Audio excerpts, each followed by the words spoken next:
This is episode 20. In the previous episodes, we had covered chapter 2, and today we will begin chapter 3. The name of chapter 3 is Karma Yoga, Path of Right Action, and it has 43 verses.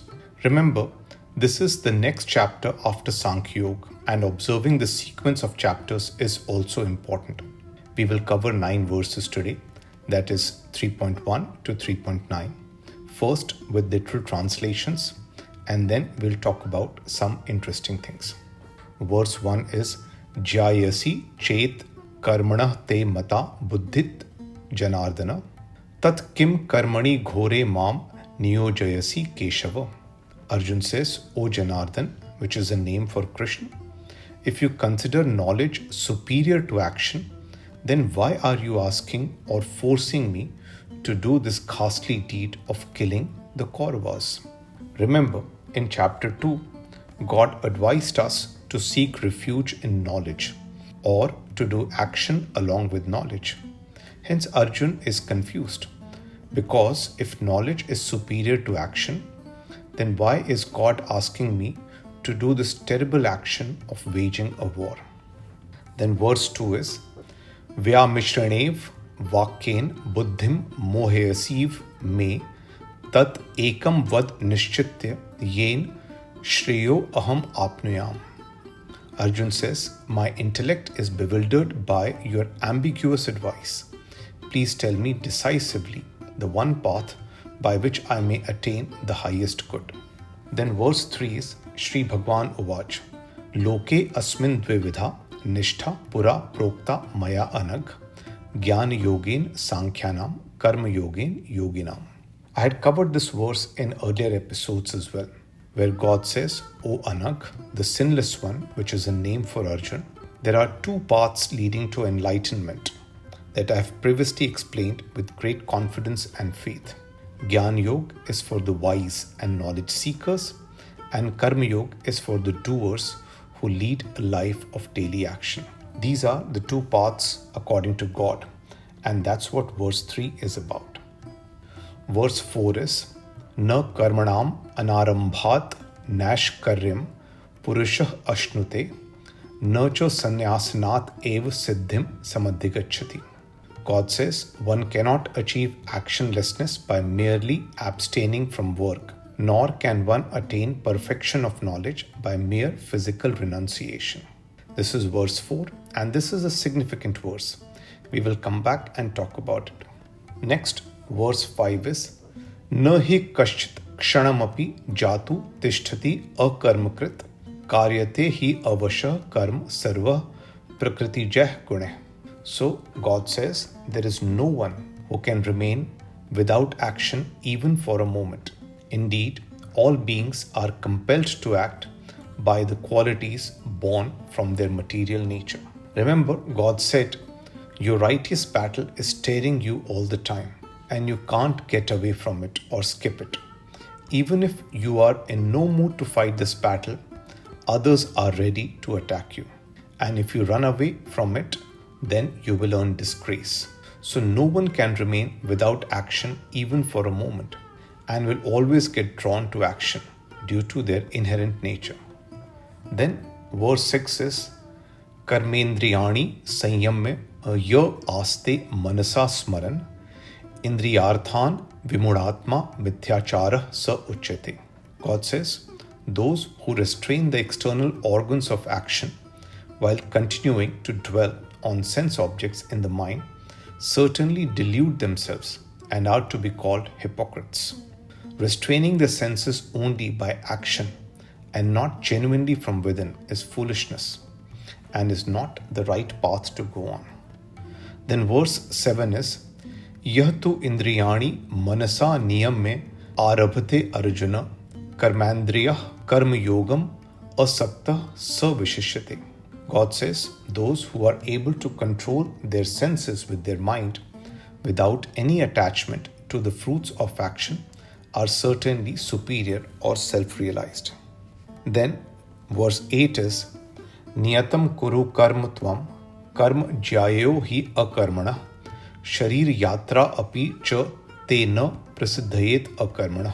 God says, you should thus perform your prescribed duties, since action is superior to inaction. Karma jyayo hi akarmana. I have repeatedly said that one of the most important principles of the Gita is that action is better than inaction. And God has clearly mentioned it here.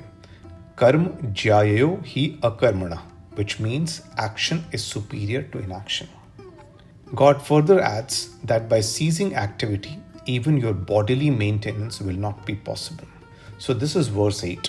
And verse 9 is Yagya arthat karmana anyatra lokah ayam karm bandhana tadartham karma kaunteya mukta sangha samachara. God says work must be done as yagya to the Supreme Lord. Otherwise, work causes bondage in this material world. Therefore, O Arjuna, perform your action without being attached to the fruits of action. So this was verse 9. Again, all of these verses say that you have to perform action at all times. Even by your inherent material nature, you will automatically get drawn to action. Also, action is superior to inaction. You have to act. But do action as if performing yagya, which effectively means do action without being attached to the fruits of action.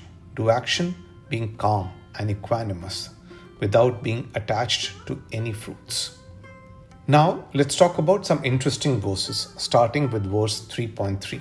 Here is the verse. Loke asmin dvividha nishtha pura prokta maya anag gyan yogen sankhyanam karma yogen yoginam.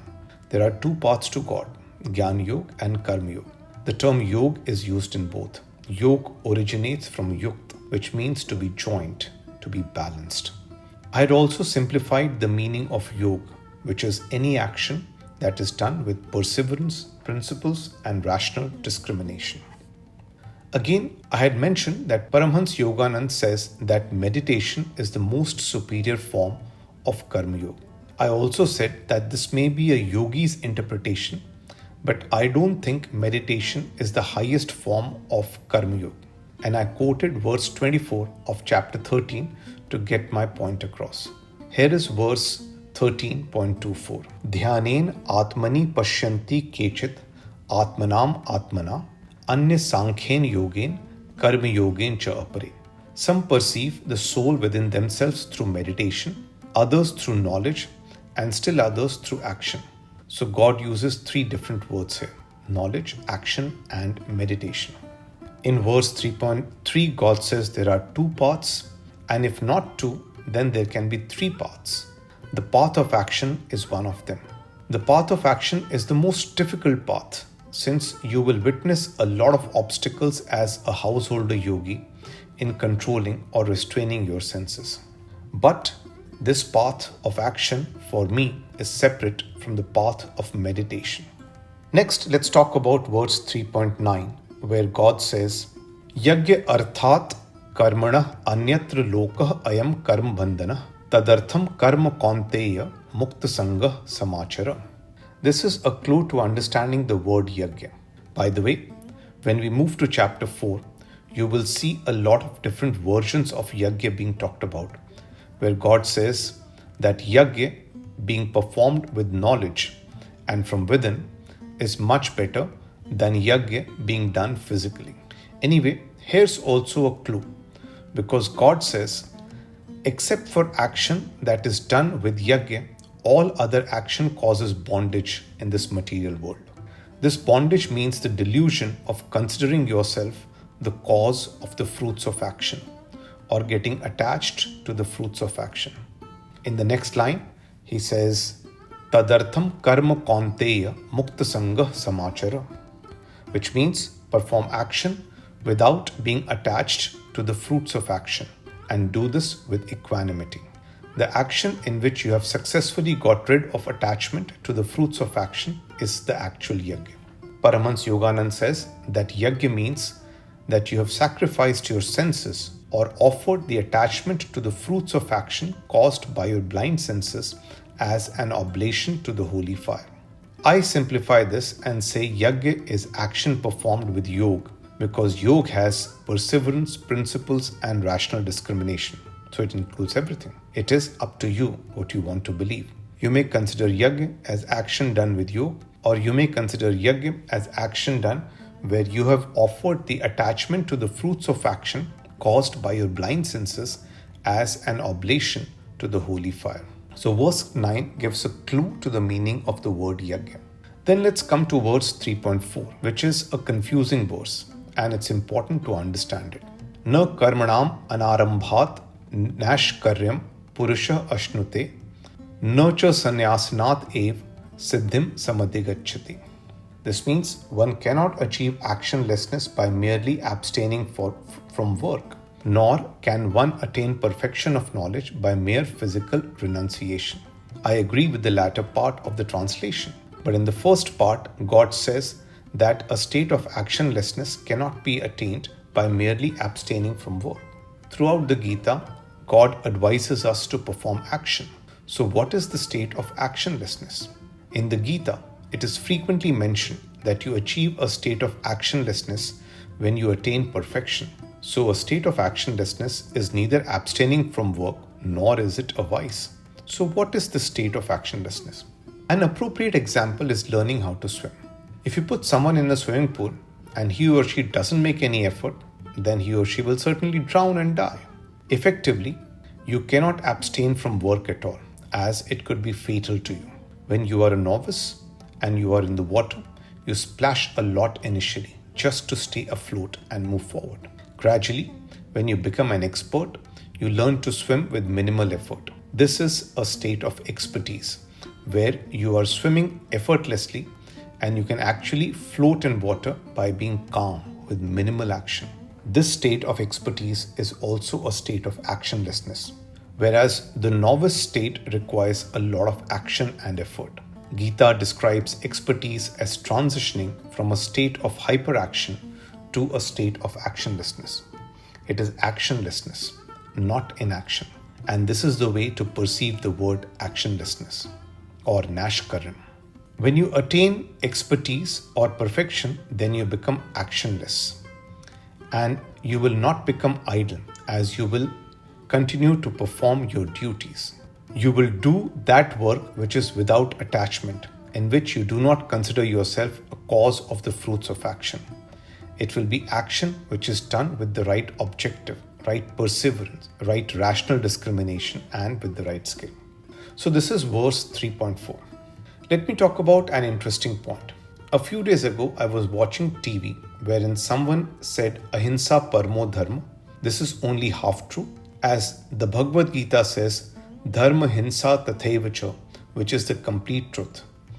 This translates to non-violence is the supreme dharma, and so is violence done to protect dharma.